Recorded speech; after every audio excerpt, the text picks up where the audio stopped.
Alléluia. Alléluia. Donne un amen qui comme le tonnerre ici d'abord. Merci Saint-Esprit.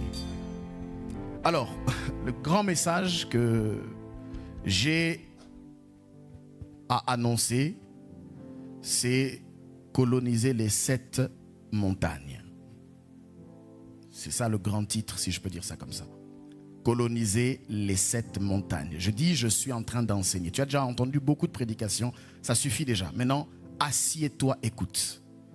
Coloniser les 7 montagnes. Peut-être tu vas me dire, mais c'est quoi les 7 montagnes?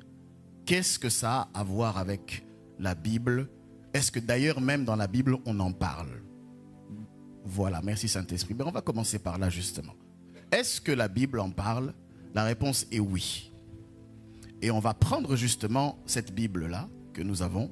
On va afficher sur l'écran le livre de Apocalypse au chapitre 17.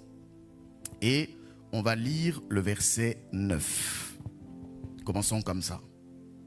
D'abord pour réétablir, j'ai dit un certain nombre de choses la semaine dernière, mais je ne sais pas si j'aurai le temps de revenir dessus, parce que c'est trop complexe. Est-ce que je peux y aller? Est-ce qu'on peut y aller ensemble?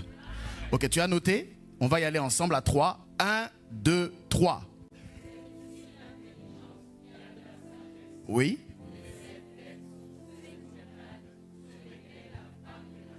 Ok, continue. Oui. Oui. Oui. Oui. Ok, c'est bon. On va s'arrêter là. Remets au premier verset, au verset 9. Donc, pour répondre à la question d'abord, est-ce que c'est dans la Bible tout ça? Nous avons la réponse. Et j'aime beaucoup, j'en parlais, je rigolais avec ma femme, j'ai dit, mais parce que là c'est un ange qui parle à Jean, et il dit, c'est ici l'intelligence qui a de la sagesse. Et je me dis, mais il cherche à nous embrouiller ou quoi, cet ange? Donc il sous-entend qu'il y a des intelligences qui n'ont pas de sagesse. Déjà. Donc tu dois comprendre qu'il parle d'une forme d'intelligence, mais cette intelligence a de la sagesse. Et il dit, les 7 têtes sont quoi?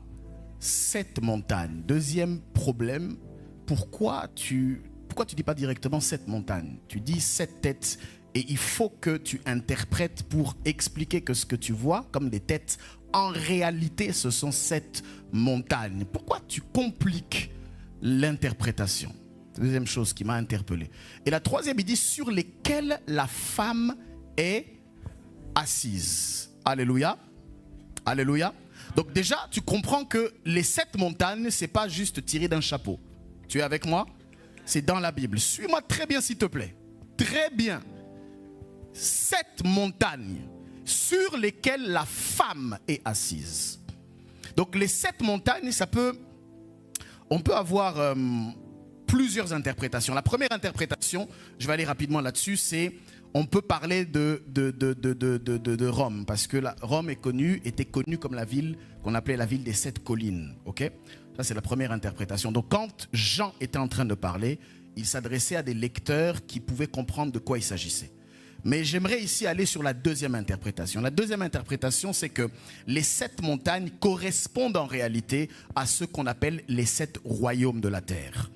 Alléluia. Tu vas le comprendre juste dans quelques instants. De quoi il s'agit? 7 royaumes de la terre. Ok? Les 7 royaumes. Et quand tu regardes les Écritures, quand je lis en fait les Écritures, on continue, on dit ce sont aussi les montagnes, on dit ce sont aussi 7 rois. Donc les têtes que tu vois, en réalité c'est 7 montagnes, et ces montagnes représentent aussi 7 rois. Et il précise, il y en a 5 qui sont tombés déjà. L'un existe. Donc quand j'en parle, il y en a un qui existait encore et l'autre n'est pas encore venu. Et il dit, et quand il sera venu, il doit rester peu de temps. Maintenant, les 7 montagnes donc sont aussi 7 rois ou 7 royaumes. Okay? Et Jean précise, il y en a 5 qui sont déjà tombés. Un est présent et l'autre doit arriver. Quels sont ces 5 ou ces 7 montagnes? Je dirais, quels sont ces 5 rois ou 5 royaumes qui sont tombés? Ce sont ce qu'on appelle les royaumes qui ont successivement dominé la terre. Tu vas remarquer que dans l'histoire, il y a des peuples, il y a des royaumes qui ont eu un temps de gloire. Tu suis ce que je suis en train de dire?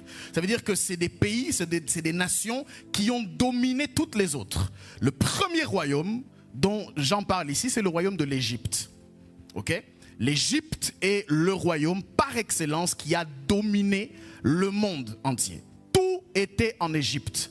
D'ailleurs, pour votre information, que ce soit les mathématiques, que ce soit la physique, il y a tellement de choses qui nous viennent de l'Égypte. Donc, déjà, j'aimerais te rassurer aussi, la Bible est aussi africaine. Parce qu'il y en a qui pensent que ça vient que de Danemark ou de la Suède. Non, il y a aussi une partie où l'Égypte est là. L'Éthiopie est là. Bon, le premier royaume, c'est le royaume d'Égypte. Le deuxième royaume, c'est celui qu'on appelle l'Assyrie. Je ne vais pas rentrer dans les détails, pas la Syrie, hein, mais L'Assyrie. L'Assyrie, c'est le deuxième royaume dont j'en parle ici. Troisième royaume, c'est celui de Babylone. Ok, on en parlera. Babylone, ça on va en parler. Quatrième royaume, c'est celui qu'on appelle les Mèdes et les Perses. C'est un royaume biblique qui a eu à dominer les Perses, la Mésopotamie, toutes ces choses-là qu'on voit en histoire, pour ceux qui ont fait de l'histoire un peu à l'école. Ensuite, au moment où les Mèdes et les Perses sont partis, il y a eu un autre royaume qui est venu, c'est le royaume de la Grèce. Avec l'émergence de la connaissance, ce qu'on appelle l'époque des Lumières, de la philosophie, toutes ces choses-là, la Grèce. Ça, c'est les 5 royaumes qui sont tombés, tu vois. 5 sont tombés, c'est ceux dont je viens de parler. L'Égypte, l'Assyrie, Babylone, Mèdes et Perses, Grèce. Fini. Ils ont eu leur temps de puissance, ils ont eu leur temps de grandeur, mais là maintenant c'est fini, leur règne est terminé. Maintenant il dit, un existe. Celui qui existe au moment où Jean est en train de parler, c'est l'Empire romain. Est-ce que tu me suis?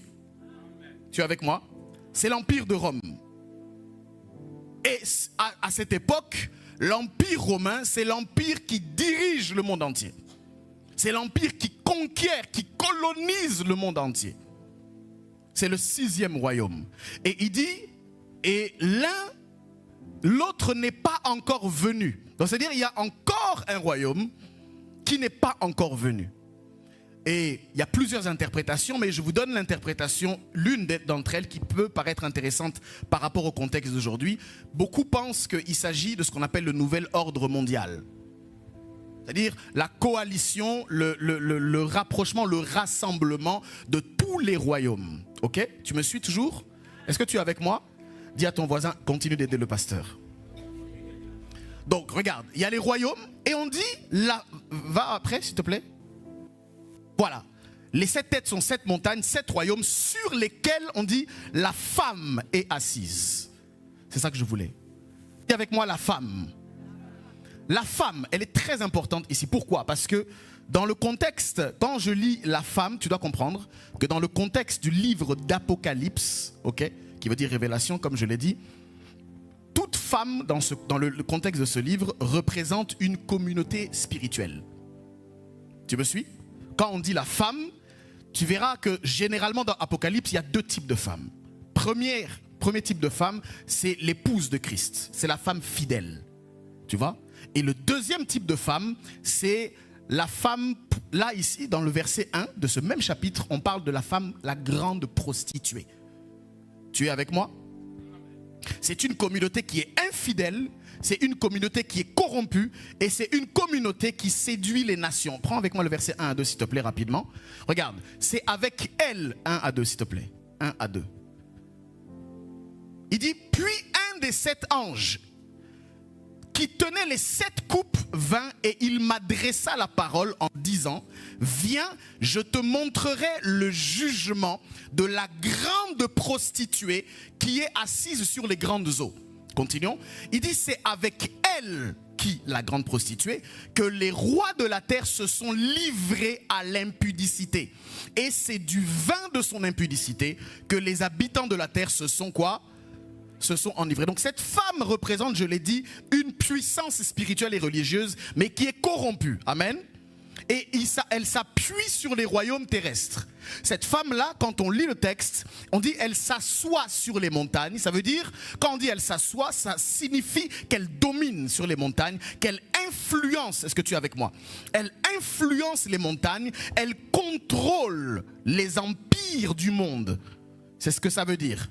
Et en fait, son rôle, on voit que c'est de séduire, c'est de détourner les nations du vrai Dieu en s'alliant avec les puissances politiques. Est-ce que quelqu'un me suit ici? Donc les 7 montagnes, je récapitule, ça représente les pouvoirs humains qui sont solides mais qui sont limités, qui ont un commencement mais qui auront aussi une fin. La femme, je répète, elle incarne la séduction religieuse, la femme incarne l'idolâtrie, la femme incarne la compromission spirituelle. Et ensemble, les 7 montagnes et la femme, ça explique, ça montre une alliance entre la religion qui est corrompue, alléluia, et le pouvoir politique, qui se mettent ensemble pour s'opposer à Dieu et pour persécuter son peuple. Est-ce que quelqu'un me suit ici? Alléluia. Donc ce passage-là qu'on lit, en fait, il est en train de dénoncer le mélange qui existe entre le pouvoir politique et la spiritualité corrompue. Suis-moi. Donc il met en garde contre les séductions spirituelles. Tu vois?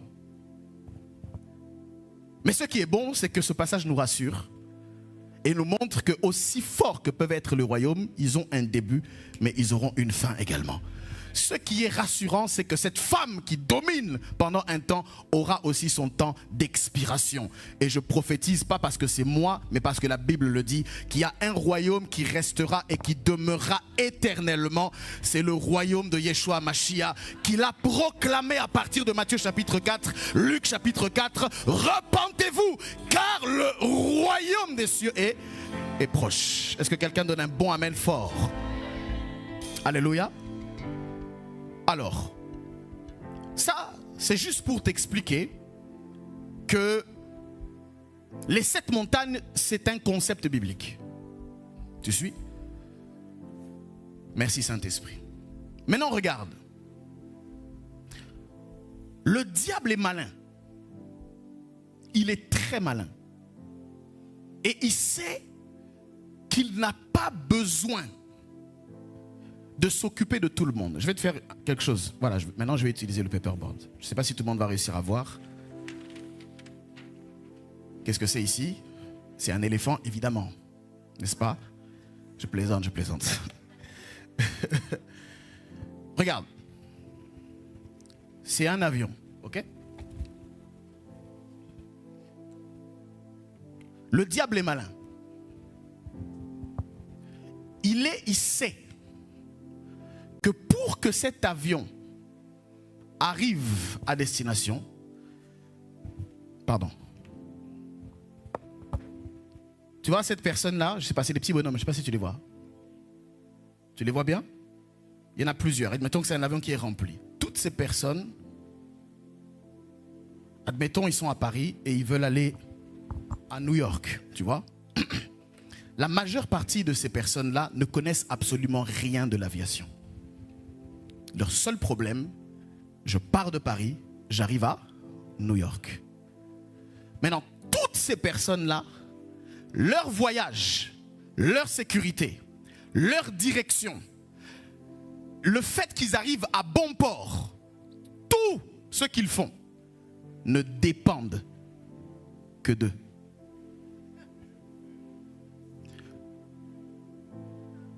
Est-ce que quelqu'un me suit? Ça veut dire que si l'un des deux, il n'y a même pas besoin des deux, s'il y a un des deux qui décide unilatéralement de dire j'ai plus envie de vivre et je m'en fous de tout. Vous savez, ça s'est passé une fois. Il y a un avion Vueling, je crois, c'est un avion allemand. Il y a un gars qui est parti aux toilettes, il a fermé à clé. Il a laissé l'avion se cracher. C'est-à-dire que toutes ces personnes-là ne dépendent que de ces deux personnes. Tu me suis? Donc regarde la stratégie du diable. Il s'en fout de lui. Le diable ne cherchera pas à attaquer cette personne. Il ne cherchera pas à attaquer les gens. Parce qu'il est conscient que tout cela ne peuvent rien faire. S'il il doit se concentrer sur une ou deux personnes, ça sera eux. Parce que s'il arrive à avoir leur cœur, peu importe les prières, les réclamations, les cris que vont faire les autres, tout dépendra de leurs mains. Tu me suis? Maintenant, regarde la sagesse de cette montagne. On dit que ça c'est une montagne, d'accord? Le diable sait que tout ce qui se passe ici n'a pas de valeur. La seule chose qui compte, c'est qui occupe ça. Parce que si quelqu'un occupe ça, il va influencer tout le reste. Est-ce que quelqu'un me comprend? Tu me suis? Est-ce que tu me suis? Donc, quand on parle des 7 montagnes, on est en train de parler en réalité de ceux qui occupent les hauts lieux. Maintenant, la Bible nous a dit dans Apocalypse qu'il y a une femme qui est assise. Ok? Là, on dit que c'est la femme avec ses cheveux, tout ça. C'est pas moi qui dessine mal, c'est toi qui as une mauvaise vue. Regarde. Tu vois? C'est la femme qui est assise. Et il y a 7 montagnes. Ok? Il y en a 7. Je ne sais pas s'il y a 1, 2, 3, 4, 5, 6, 7. Ok? Et elle est assise sur les 7. On peut dire même elle est comme ça. Ok? Voilà, c'est ses cheveux, elle est là. Elle est assise sur les montagnes. Rappelle-toi qu'ils sont aussi des royaumes, qui sont aussi des rois. Ok? Maintenant, c'est là où il s'agit de comprendre de quoi il s'agit. Et c'est quoi les montagnes? C'est là où maintenant je vais vous utiliser. Je reviens à vous maintenant. Levez-vous s'il vous plaît et montrez vos feuilles. Comme on l'a fait la semaine dernière. Donc voilà les 7 montagnes de la société. Premièrement ici c'est la montagne de... Dis-le bien s'il te plaît. Dis encore à ton voisin, aide le pasteur. Ça c'est la montagne de la... C'est la première montagne. La spiritualité. Ça veut dire tout ce qui touche à l'esprit. Tout ce qui touche au culte. Tout ce qui touche à l'aspect religieux. C'est la première montagne. Tout ce qui touche à l'adoration. C'est-à-dire une nation, rappelle-toi, j'ai dit nation c'est quoi? C'est pas seulement les pays, c'est pas seulement la France, l'Angleterre. Non, nation, je répète, c'est tous les groupes d'individus qui parlent le même langage, qui ont la même philosophie. Et il y a des nations dans des nations. La famille est une nation, les sportifs sont une nation, le corps médical c'est une nation. En fait, tout corps qui a des choses en commun, c'est ce qu'on appelle nation. Toute nation est influencée par une spiritualité. Et je l'ai dit, même le paganisme ou l'athéisme est une spiritualité, dans le sens où leur croyance et leur doctrine, c'est de croire sur le fait qu'il y a quelqu'un en qui il ne faut pas croire. Et du coup, ça influence leur mode de pensée, ça influence les enseignements qu'ils vont donner à l'école, ça influence le conditionnement de leurs enfants. La spiritualité, première montagne. Deuxième montagne, c'est la montagne de l'identité. Dans l'identité, on l'a dit, tout homme est construit par rapport à son identité. Et l'identité commence premièrement dans la famille. Alléluia. Dis avec moi l'identité. Ça commence dans la famille, c'est tout ce qui touche à la famille, c'est tout ce qui touche à la sexualité, c'est tout ce qui touche au genre. Aujourd'hui, on a plusieurs problèmes comme ça d'identité. Les gens ne savent plus qui ils sont. C'est la deuxième montagne parce que l'homme n'est que le produit de ce qu'il croit être et de ce qu'il pense. Lorsque le diable ou la femme s'assoit sur la montagne de l'identité, elle la dompte, elle la domine de sorte que les gens ne savent plus qui ils sont. Et aujourd'hui, il y a cette confusion où tu peux, je l'ai dit la dernière fois un peu avec humour, mais aussi avec beaucoup de larmes, tu peux être qui tu veux. C'est le message qu'on essaie de donner et on essaye de le donner aux enfants. Tu peux devenir qui tu veux. Si tu veux être une licorne, vas-y. Si tu veux être un concombre, il n'y a pas de souci. Tu es libre. Fais ce que tu veux. L'identité. Alléluia. Troisième montagne, c'est la montagne de l'éducation. Mais oui, parce que si la spiritualité est athée ou paganiste, elle va influencer l'identité. Cette identité va construire une éducation à l'école où on va dire aux enfants que l'univers, il a été créé par un espèce de hasard, c'est un Big Bang qui s'est fait un jour, c'est des atomes qui se sont mis ensemble et paf, ça fait des chocs à pic, tu vois.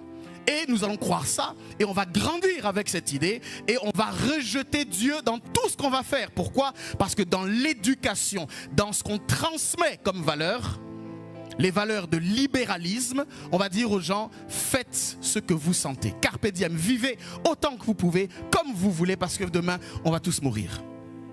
Dans l'éducation, il y a la science. Dans l'éducation, il y a le corps médical. Dans l'éducation, il y a tout ce qui touche à l'aspect de la recherche.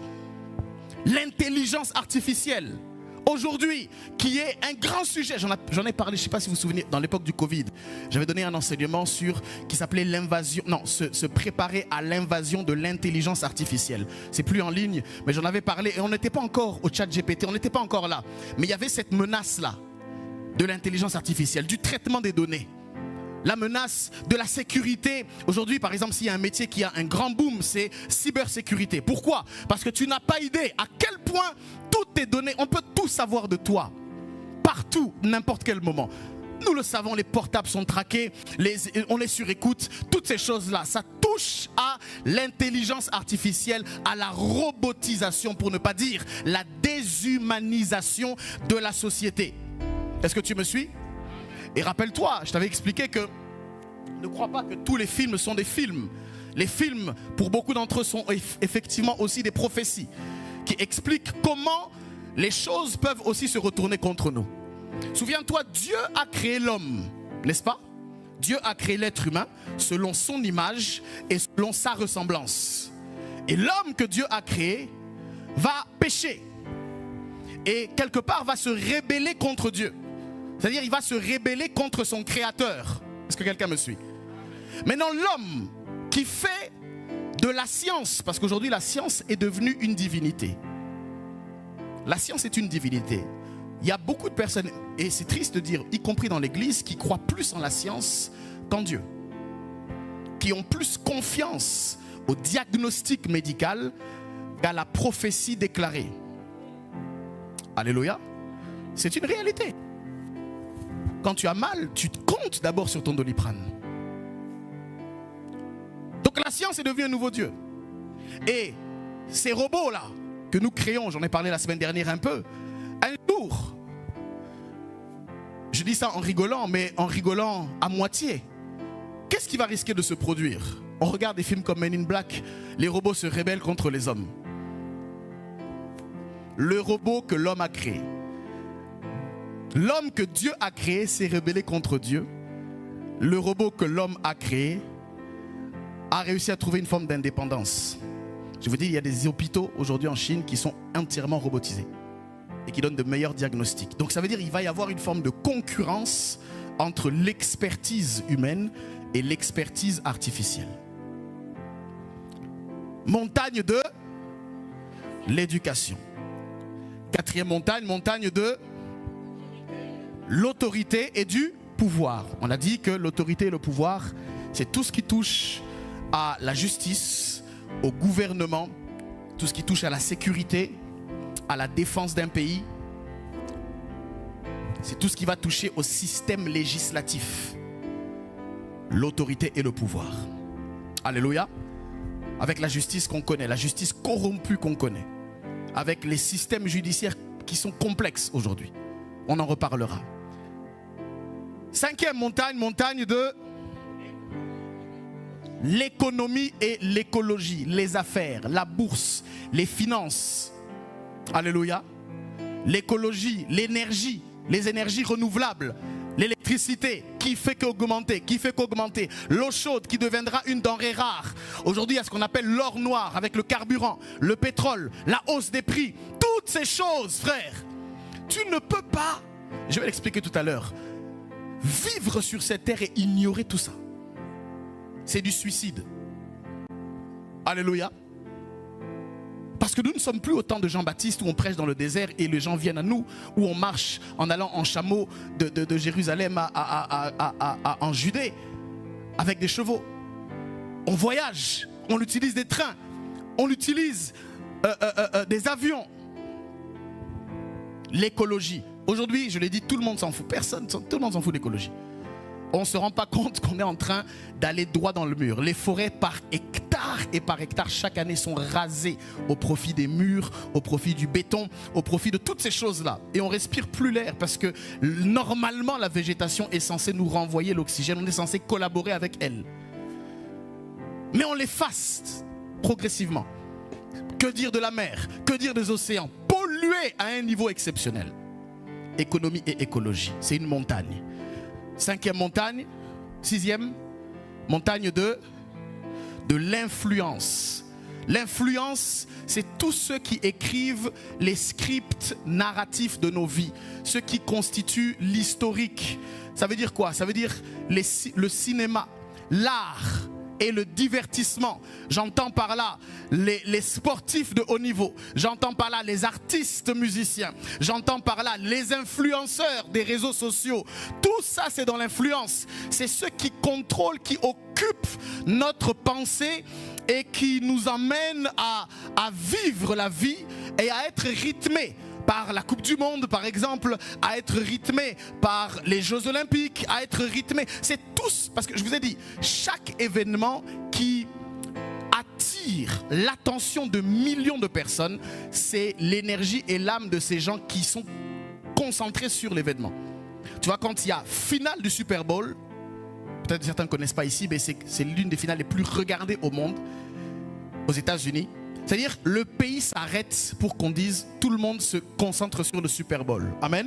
Ça veut dire, le quotient émotionnel que les gens mettent dans cette affaire.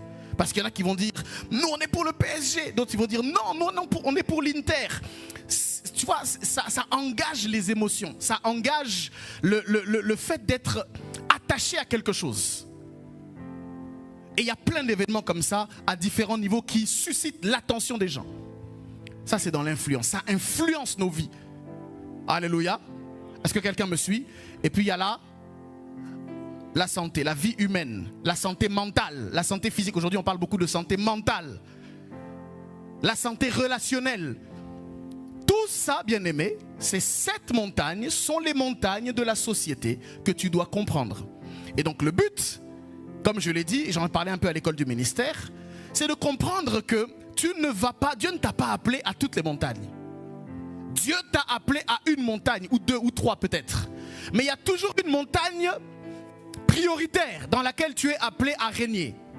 Et l'objectif de Dieu, quand il dit vous êtes la lumière du monde, vous êtes le sel de la terre, quelque part il sous-entend, vous êtes censés être les rois, c'est-à-dire occuper les sommets pour influencer tous ceux qui sont en dessous, parce que c'est vous qui écrivez les scripts, c'est vous qui déterminez les standards, c'est vous qui dites ce qui est bien, ce qui est mal, et comme vous êtes une référence, tout le monde vous écoutera. Mais nous les chrétiens, qu'est-ce qu'on fait? On reste là, on critique ceux qui sont en haut et on ne fait rien pour influencer. Tu suis? Est-ce que quelqu'un me comprend ici? Est-ce que quelqu'un me comprend? Si tu m'as compris, dis j'ai compris. On acclame le Seigneur, vous pouvez vous asseoir. Saint-Esprit, aide-moi. Donc, voici donc, montrez toujours vos feuilles. Voici donc, j'ai dit les 7 montagnes, ok? Ces montagnes, pour qu'une société, pour qu'une nation soit influencée, il faut comprendre que c'est ces 7 montagnes-là. Principalement, il peut y en avoir d'autres, je vous ai dit, il y a d'autres montagnes, mais principalement, ce sont ces 7 montagnes. Principalement. Tu comprends?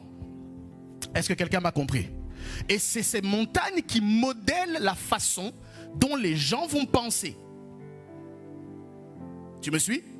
Elles sont couronnées, je l'ai dit, par des hauts lieux qui sont occupés par ce qu'on appelle des rois. Dis avec moi les rois. C'est les rois des temps modernes. Tu vois? En fait, ce sont des forteresses qui ont été érigées pour que tout ce qui se passe à l'image des 2 pilotes, tout ce qui se fait au travers d'eux influence toute la masse. C'est pourquoi j'ai dit dernièrement que c'est la minorité des forts qui en réalité influence la majorité des faibles. Alléluia. Maintenant, tu dois comprendre que pour s'emparer de ça, de ce sommet-là, ça ne se fait pas n'importe comment. Parce qu'il doit exister un rapport entre ces trois choses. Premièrement, c'est quoi ici? Dis-le bien, pour ceux qui ne voient pas. Deuxièmement, et troisièmement, redis encore, 1, 2, 3, vas-y. Oui. Voilà, écoute-moi très bien, suis-moi. Il doit exister un rapport et une forme de collaboration entre ces trois éléments pour s'emparer d'un sommet. Regarde, l'Église a généralement fait trois erreurs qui empêchent qu'on aille au sommet des montagnes. Première erreur, c'est quoi? La première erreur de l'Église, c'est de prêcher l'évangile, tu me suis, mais tout en étant détaché de la culture. C'est-à-dire que l'Église prêche, ok, admettons que ce soit quelqu'un ici, voilà, qui, on va dire, qui parle, ok, voilà, comme ça, ok, il parle. Elle prêche l'évangile, mais en étant séparée de la culture. Ok? Première erreur. Nous prêchons l'évangile, mais nous sommes renfermés sur nous-mêmes et nous nous détachons de la culture parce que dans notre esprit, il faut fuir la culture. Parce que nous ne comprenons pas que dans ce mot, il y a déjà un culte. C'est pourquoi la chose la plus difficile à déraciner de la tête et de la vie d'un homme, c'est sa culture. Et c'est comme ça que tu peux avoir donné ta vie à Christ, mais si tu restes culturel, ta culture peut te détourner de la culture du royaume parce que tu es tellement attaché au fait d'être congolais. Tu suis? Est-ce que je suis en train de dire qu'il faut se dénaturer? Non, je vais t'expliquer ça. Parce que chaque peuple a ses richesses. Oui. C'est-à-dire qu'il y a des choses desquelles il ne faut pas se détacher. Parce que c'est ce que Dieu nous a donné. Mais ne sois pas trop culturel au point de devenir antichrist. Tu me suis? La culture est un culte en soi. Et c'est la plus difficile à déraciner d'un homme. Maintenant, quand on prêche, quand l'Église prêche et qu'elle se détache de la culture, il n'y a aucun rapport entre l'Église et la culture. Et il devient alors difficile pour l'Église de s'intégrer, pour ne pas dire s'insérer, dans la société dans laquelle elle vit. Martin Luther King disait, une Église qui est complètement détachée de l'environnement dans lequel elle se trouve n'a pas lieu d'exister. Est-ce que quelqu'un me suit? Alléluia. Et c'est ce qu'on appelle, ce que je viens de dire, c'est ce qu'on appelle le fondamentalisme. C'est l'aspect sectaire de l'Église qui est renfermé sur elle-même et qui prêche l'évangile à des adeptes déjà conquis à sa cause. Alléluia. C'est la première erreur. Maintenant, la deuxième erreur que l'Église a fait, c'est ce qu'on appelle le, n'aie pas peur des mots, le libéralisme. Tu as oublié l'accent. Le libéralisme, c'est quoi? C'est l'Église qui, au contraire de ceux qui ne s'intègrent pas, qui s'est intégrée, au contraire, dans le social. C'est l'Église qui agit dans les causes humanitaires. C'est l'Église qui marche avec le monde dans lequel elle est, mais malheureusement qui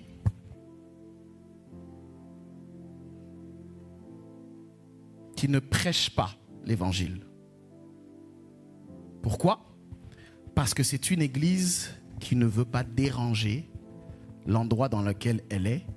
C'est une Église qui se fond dans la masse et c'est une Église finalement qui ne prêche pas le message, mais qui ne fait qu'agir dans le social. Est-ce que quelqu'un me suit?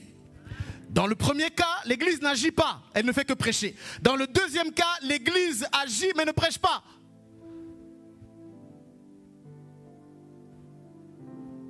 Tu me suis? défense des libertés individuelles, défense des hommes et des femmes, acceptation, tolérance, amour, mais pas de message. Tu me suis? Je t'avais dit la dernière fois, rappelle-toi, je t'ai dit que lorsque Jésus a vu cette femme adultère, il a dit aux hommes, tu te rappelles, que celui qui n'a jamais péché, lui jette la première pierre. Et la Bible déclare que tous ont été accusés par leur conscience, se sont retirés. Et Jésus lui a dit, est-ce qu'on t'a condamné? Elle a répondu non. Et Jésus lui a dit, moi non plus, je ne te condamne pas. Mais il ne s'est pas arrêté là. Et l'église libéraliste s'arrête souvent là, en disant, nous ne te condamnons pas. Et c'est une bonne chose de ne pas condamner. Mais il faut aussi, et c'est ce que l'église libéraliste ne fait pas, dire la vérité.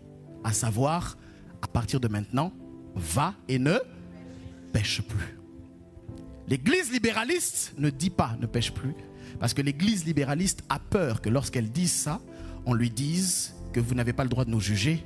On lui dise, elle ne veut pas déranger. Elle ne présente qu'une partie de l'évangile. Est-ce que tu me suis? Il faut accepter les uns et les autres. Il faut ne pas condamner la prostituée. Il faut ne pas condamner le pécheur, oui. Mais il faut aussi lui dire la vérité. Parce que sinon l'évangile est incomplet. Et ensuite, il y a le troisième cas qu'on appelle la para-église. C'est l'église qui prêche.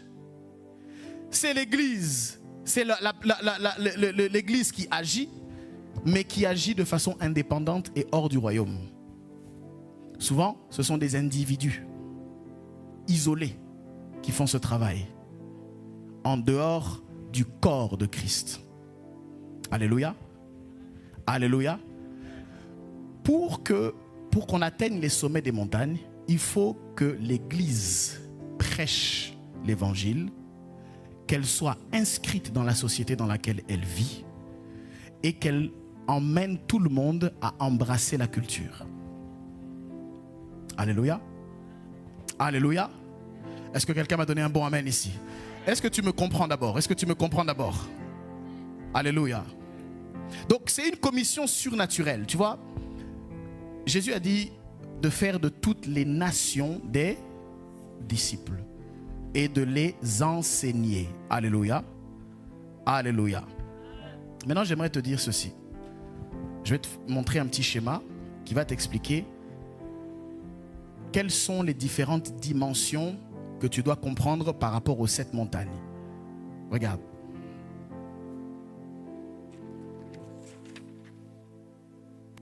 Il y a ce qu'on appelle l'évangile du salut et l'évangile du royaume.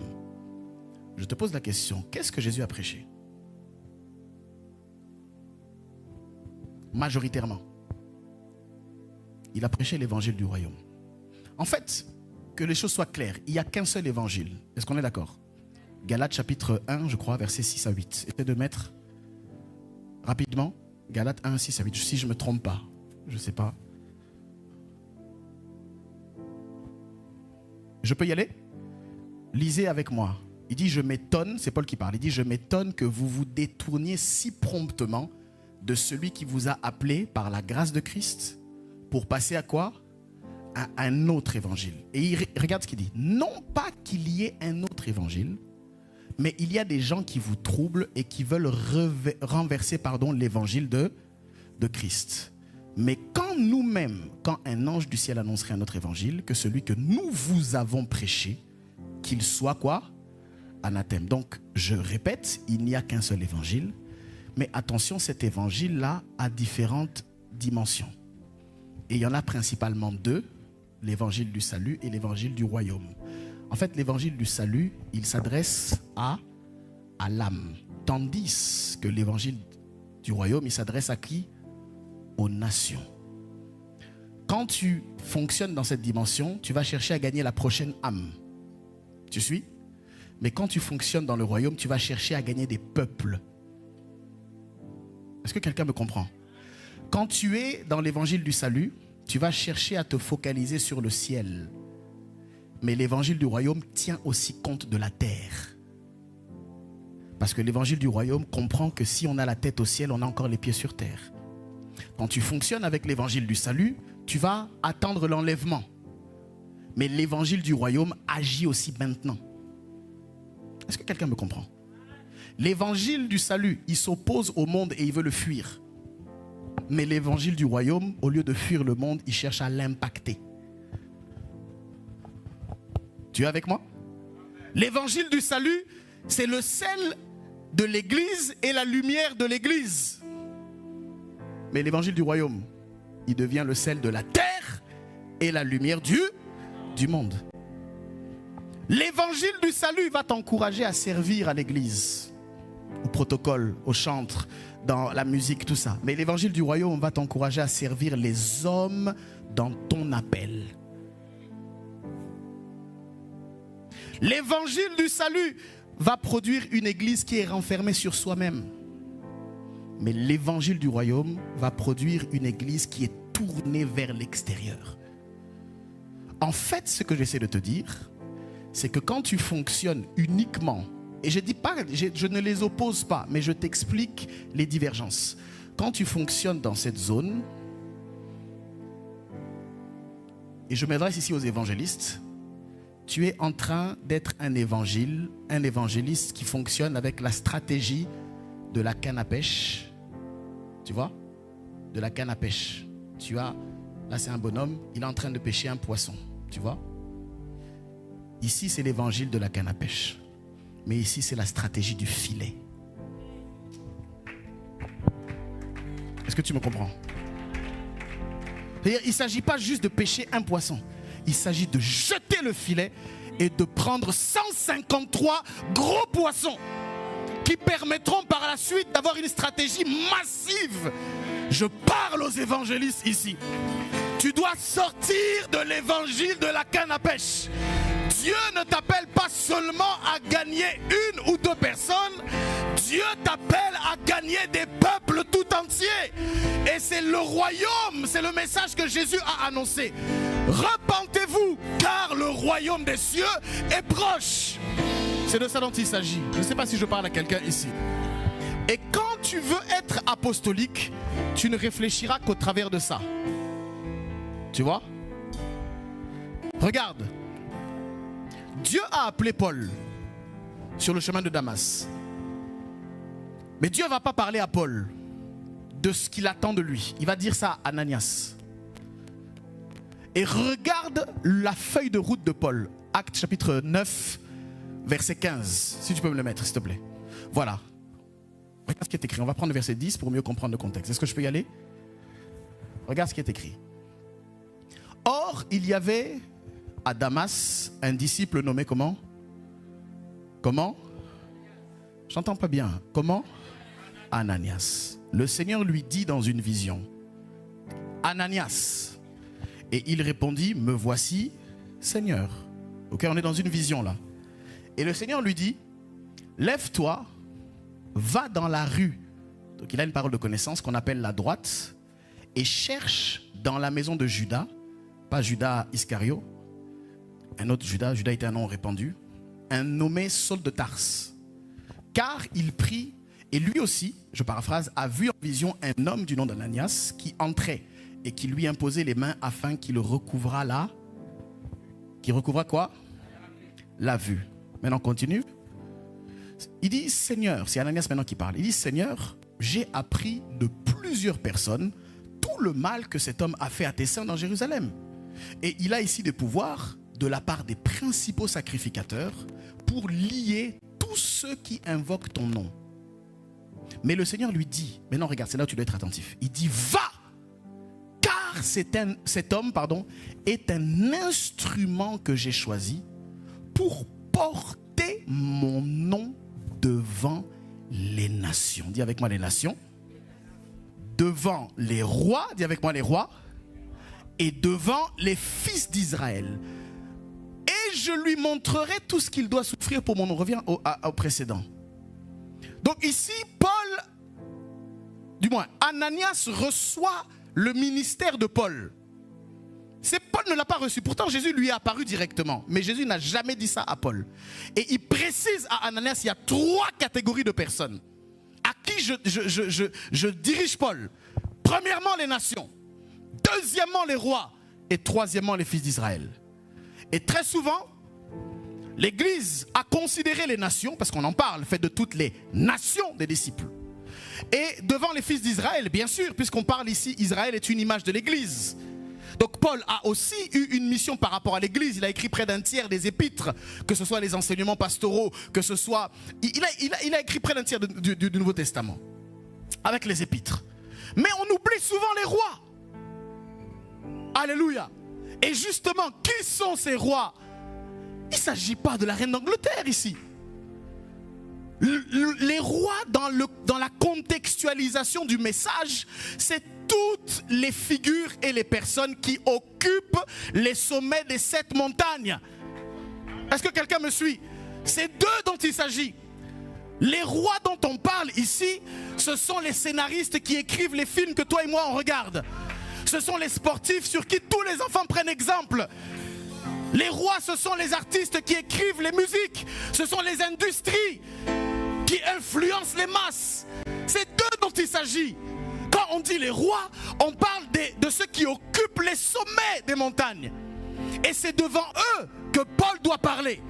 Et c'est la raison pour laquelle vous verrez dans la Bible que Paul a souvent été emmené devant des autorités. Il a travaillé avec le pouvoir législatif, il a travaillé avec le pouvoir politique, il a travaillé... Et en fait, même sans parler de Paul, allons dans l'Ancien Testament, tu vas te rendre compte que Daniel, à son époque, avait déjà vu de loin qu'il y avait un royaume qui ne finirait pas. Joseph a travaillé dans la période du pharaon. Est-ce que quelqu'un me suit? Il a travaillé auprès des rois pour influencer l'avenir d'une nation et d'un peuple en proposant une stratégie à la fois économique, macro et microéconomique pour ne pas que le peuple entre dans la crise financière. Dieu suscite aujourd'hui en 2025 des Joseph, des Néhémie, des Daniel qui pourront s'intégrer dans la politique des magiciens, des satrapes et des astrologues. Mais la Bible déclare que Daniel avait été placé chef de tous les magiciens, de tous les satrapes, de tous les astrologues. Je suis en train de dire à quelqu'un que c'est ce que Dieu t'appelle à faire. Tu n'es pas appelé à fuir le monde politique, tu es appelé à entrer dedans et à être chef établi sur tous ces roues. Je ne sais pas à qui je parle ici. C'est un message apostolique que je suis en train de t'adresser. Va dans la politique, allez dominer. Va dans l'économie, va dans le sportif, va dans la mode, va dans l'esthétique, va dans la nourriture, va dans le maquillage, va dans l'influence. Sois influenceur, mais vas-y pour dominer les 7 montagnes.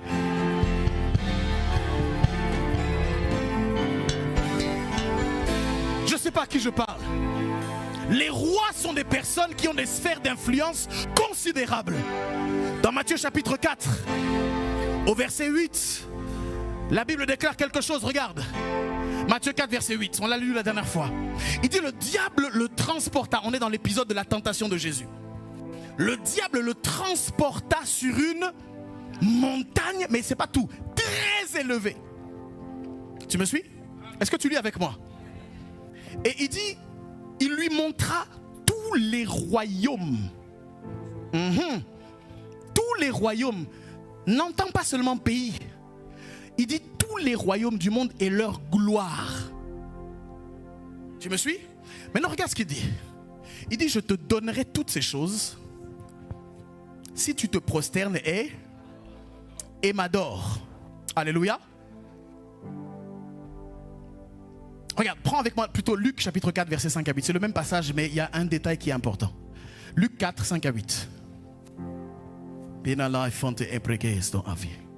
Regarde ce qui est écrit. Je peux y aller? Bon, on va y aller ensemble. 1, 2, 3.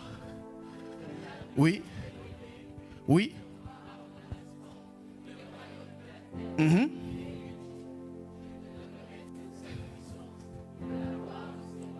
Oui. Alléluia. Amen. Vas-y, continue.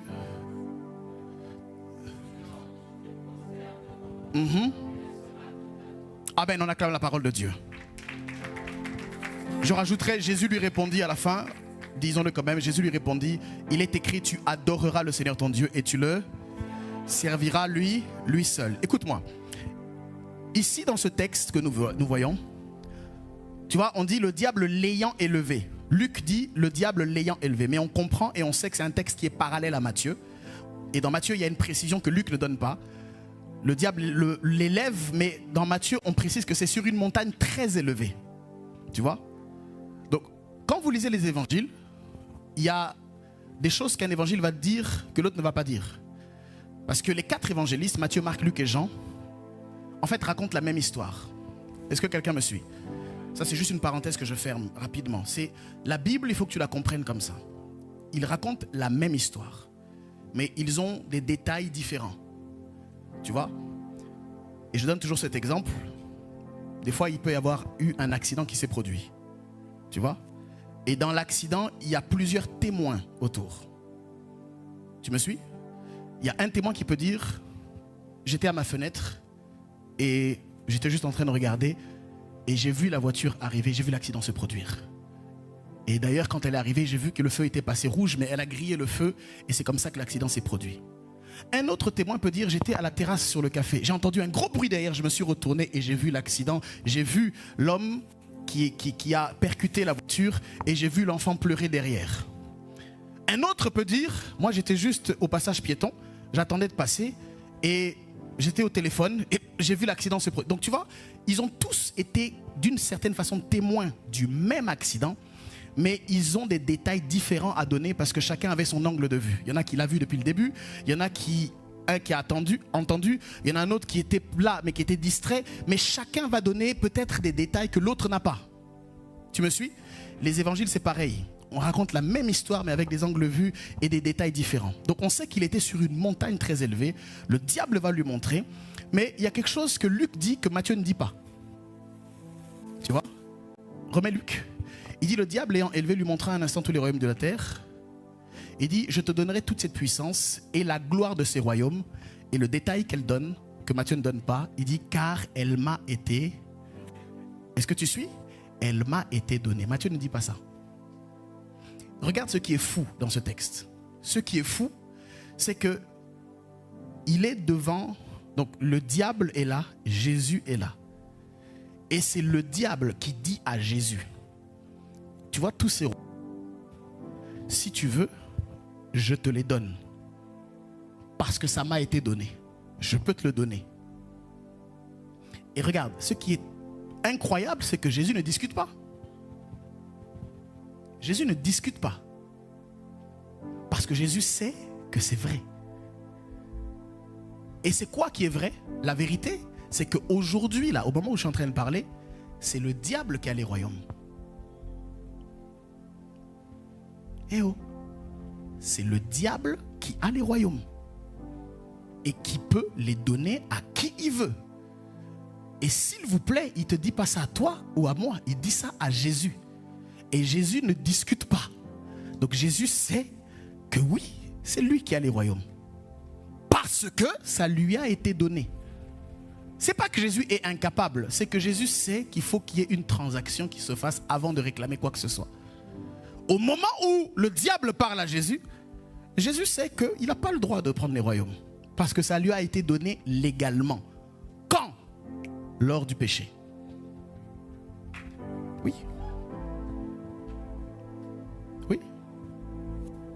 Vous serez comme Dieu. Adam et Ève ont mangé le fruit défendu. Et la Bible déclare que tous ceux à qui on obéit, on en devient esclave. C'est ce jour-là où l'autorité a été transférée au diable. Depuis ce jour-là, il a le monde entre ses mains. 1 Jean chapitre 5 nous dit que le monde entier est sous la puissance du malin. C'est Jean qui le dit. Ce n'est pas le pasteur Doré. Donc le monde entier est sous la puissance du malin.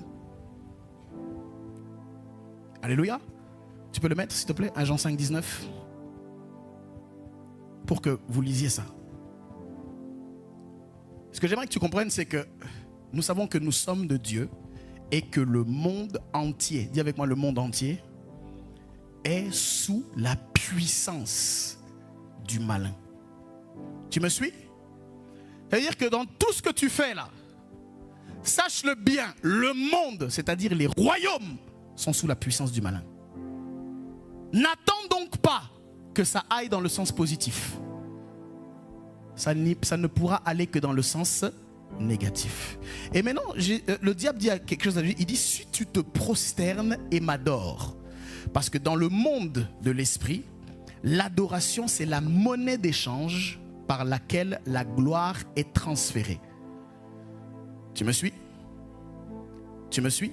C'est-à-dire que tous ceux devant qui tu te prosternes peut potentiellement t'apporter une provision que lui a. Alléluia. Alléluia. Le diable est celui qui possède la puissance. Mais gloire soit rendue au Père. Parce que il y a une prophétie que nous avons donnée la semaine dernière. Alléluia. La prophétie d'Ésaïe chapitre 2. Qu'on va relire à haute voix ensemble. Ésaïe chapitre 2 versets 1 à 4. Gloire à Dieu pour la parole prophétique. Parce que les choses ne vont pas rester ainsi. Aujourd'hui, le monde entier est sous la puissance du malin. Est-ce que nous sommes d'accord sur cette vérité? Aujourd'hui, le diable a été capable de dire à Jésus, si tu te prosternes et m'adores, je te donnerai toutes ces choses. Mais heureusement, Dieu avait déjà parlé depuis Ésaïe. Heureusement, il y avait une prophétie qui était sortie. Et cette prophétie, c'est celle-ci. Verset 2. Dis avec moi, il arrivera. Dis-le bien, il arrivera dans la suite des temps. Ça veut dire qu'il y aura un futur dans lequel la montagne de la maison de l'Éternel sera fondée. Ça ne sera plus la femme qui sera assise, mais la montagne de la maison de l'Éternel va remplacer la femme, la grande prostituée. Et il dit sera fondée sur le sommet des montagnes. La Bible rajoute qu'elle s'élèvera par-dessus les collines et que toutes les nations y afflueront. Je prophétise avec la parole de Dieu. Regarde ce qui est écrit après. La Bible déclare ceci. Continue. Des peuples s'y rendront en foule et diront, venez, dis à ton voisin, venons, allons. Dis-le bien, allons et montons à la montagne de l'Éternel, à la maison du Dieu de Jacob, afin qu'il nous enseigne ses voies et que nous marchions dans ses sentiers. Voilà ce que les hommes et les femmes se diront les uns les autres. Il dit, car de Sion sortira la loi et de Jérusalem la parole de l'Éternel. Continue avec moi. Il sera le juge des nations. La Bible déclare, il sera l'arbitre d'un grand nombre de peuples. De leurs glaives, ils forgeront des hoyaux et de leurs lances des serpes. Une nation ne tirera plus l'épée contre une autre et l'on n'apprendra plus la guerre. Est-ce que quelqu'un peut donner un bon amen comme le tonnerre? Alléluia. Donc ce texte-là est une prophétie qui nous donne un aperçu sur le futur. Oui, Babylone la grande va tomber. Il arrive un temps où la femme assise va tomber. Celle qui séduisait les nations va tomber. Et les nations, et c'est là où je disais tout à l'heure, qui ont leur richesse, vont maintenant venir devant l'Éternel et présenter leur richesse. Apocalypse chapitre 21 verset 26. Regarde ce qui est écrit dans l'avant-dernier chapitre de toute la Bible, où tu vois la volonté parfaite de Dieu être pleinement manifestée. La Bible déclare ceci, 21 verset 26. Il dit, on y apportera la gloire et l'honneur des nations. C'est pourquoi je te rassure, si Dieu t'a tiré d'une nation en particulier, c'est parce qu'il y avait un objectif, c'est parce qu'il y avait un but. Tu as la mission d'extraire la richesse de la nation de laquelle tu viens, pour qu'au final tu apportes la gloire et l'honneur des nations à l'Éternel. Parce qu'il est écrit, à l'Éternel la gloire, et à l'Éternel l'honneur, et à l'Éternel la magnificence. Si tu es connecté et prophétique, tu vas comprendre que toutes les montagnes que nous avons citées, il y a une montagne pour toi. Et c'est pourquoi on a dit, tu dois commencer à prier sérieusement. Seigneur, donne-moi ma montagne. Seigneur, donne-moi cette montagne, que je sache où est-ce que je suis censé aller. Qu'est-ce que je suis censé faire? Qu'est-ce que tu m'appelles à faire dans cette vie? Ne t'inquiète pas. C'est pourquoi il ne faut pas rater l'enseignement. Parce qu'il y a des choses qu'on ne peut pas reprendre, qu'on ne peut pas redire. Et à chaque moment correspond une onction.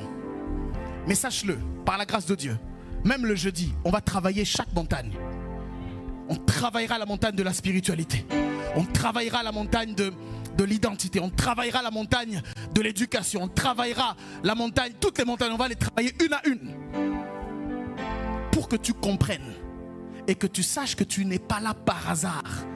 Que tu es là avec un mandat. Tu es là avec une mission. Et quand, bien aimé, je parle d'être, comment ça s'appelle ça? D'être sur le sommet, il y a quelque chose que tu dois comprendre. Être au sommet des montagnes, ça ne signifie pas forcément être public. Ça ne signifie pas forcément être sur la chair. Vous savez, il y a des gens qui sont au sommet des montagnes, mais que toi et moi, on ne connaît pas. Ce sont des personnes qui savent murmurer aux oreilles des rois, qui savent influencer les présidents. Chaque fois qu'ils parlent, un chef d'État, quand il voulait prendre une décision, quand Dieu te positionne comme un Joseph, comme un Daniel, comme un Néhémie, tu dis au roi, je pense qu'il faudrait mieux faire telle chose. Et les gens ne comprennent pas. Il vient à la conférence de presse. Et là où tout le monde s'attendait à ce que la loi tombe, il change de discours. Mais d'où est-ce que ça vient? C'est parce que Dieu t'a placé au sommet d'une montagne. Être au sommet, ça ne veut pas dire être public. Être au sommet, ça ne veut pas forcément dire être ouvert. Être au sommet, ça ne veut pas forcément dire être médiatisé. Être au sommet, ça veut dire être influent. Être au sommet, ça veut dire impacter. C'est de ça dont il s'agit. Mais tu dois comprendre ça aujourd'hui. Parce que la vie ne se résume pas simplement à acheter une voiture, une maison et avoir des enfants. Il y a plus que ça. Oui, si Dieu t'appelle à la montagne de l'économie, tu dois le savoir, tu vas avoir une grâce qui va t'accompagner. Parce que Dieu ne t'appelle pas à être au sommet d'une montagne sans t'équiper avec les choses qui vont avec. Oui.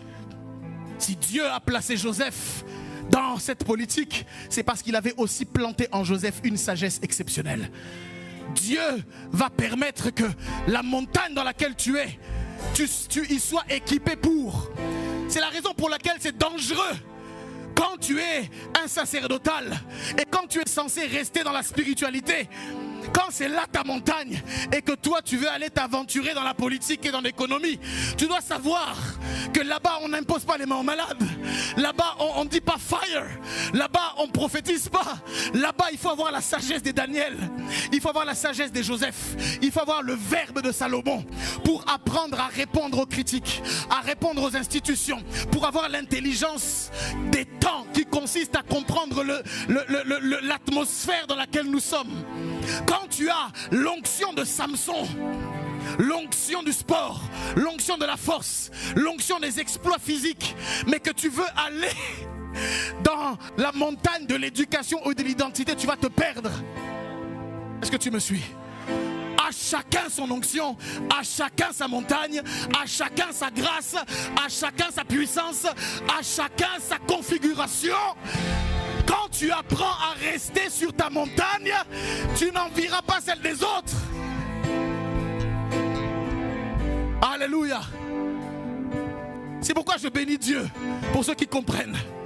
Quand tu comprends ta mission, quand tu comprends ta montagne, quand tu comprends ton onction, tu ne t'éparpilles plus. Parce que tu as compris. Tu as compris que tu n'as plus le temps. Mais quelle est ta montagne? Quelle est ta montagne? C'est la prière que tu dois faire. Et en accompagnement de cette prière, tu dois aussi suivre les enseignements. Parce que c'est ça qui va t'aider. Même quand ça ne concerne pas ta montagne à toi. Quelquefois, pour savoir qui tu es, c'est bien de savoir qui tu n'es pas. C'est au travers de ça que tu comprendras que ce n'est pas ma montagne. Tu me suis? Et Dieu se cherche des hommes qui ont l'esprit ouvert, qui ont le regard révélé et qui savent que j'ai une montagne à conquérir. Alléluia. Et quand tu regardes tout ça, tu vas te rendre compte que c'est un système qui existait même déjà dans l'Ancien Testament. On aura le temps de le voir. Oui. Dieu a suscité des Moïse, Dieu a suscité des Élie pour qu'ils restent ici, pour qu'ils restent là. et qui ne bouge pas de là. Est-ce que tu me suis?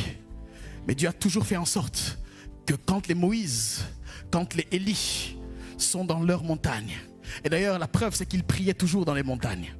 Moïse était sur la montagne, Élie était sur la montagne. D'ailleurs pour ton information, le thème du sommet prophétique, c'est tous à la montagne du Carmel. Tous à la montagne du Carmel. Tu vas savoir c'est quoi la montagne du Carmel. Moïse, reste dans ta montagne. Mais par contre, quand tu t'appelles Josué, tu comprends qu'il y a un rôle ici. Parce que si Moïse est en train de prier, moi je dois être dans la vallée. Parce que je dois organiser la sécurité et la défense d'Israël. Est-ce que quelqu'un est en train de me suivre? Ce n'est pas parce que tu es fils de Moïse que tu vas forcément être sur sa montagne. D'ailleurs, la sagesse de Dieu, c'est de permettre d'enfanter des personnes qui ont peut-être ta tendance et ton caractère, mais pas forcément à la même montagne. Abraham avait compris que sa montagne à lui était là. Parce que la première chose que Dieu lui a dit, quitte ta maison, quitte ton père et ta mère, quitte la maison de ton père. Parce que Dieu voulait faire en Abraham une famille. Il dit, je ferai de toi une grande nation. Et toutes les familles de la terre seront bénies en ton nom. Et c'est la raison pour laquelle tu verras que toutes les religions monothéistes descendent d'Abraham. Parce qu'Abraham n'a pas seulement eu Isaac comme étant le père des Juifs, mais il a eu aussi Ismaël comme étant le père des musulmans. Mais il y a un dernier père que nous avons qui s'appelle Yeshua Mashiach, qui est notre père et qui est le père de tous les rachetés. Abraham est le père de toutes les nations, mais aussi de toutes les religions, parce qu'il avait un mandat. Il avait un mandat. Et chaque fois que Dieu t'appelle dans un mandat, il commence toujours avec ce mandat. Comme Abraham devait être une famille, il fallait qu'il quitte sa famille. Tu me suis? Dieu est sage. Quelle est ta montagne? On parlera de ça. Tu vas voir, tous les personnages bibliques se retrouvent là. Daniel est ici. Joseph est ici. Adam est là. Le premier être humain, il est là. Dieu plaça Adam dans le jardin d'Éden pour le garder et pour le cultiver.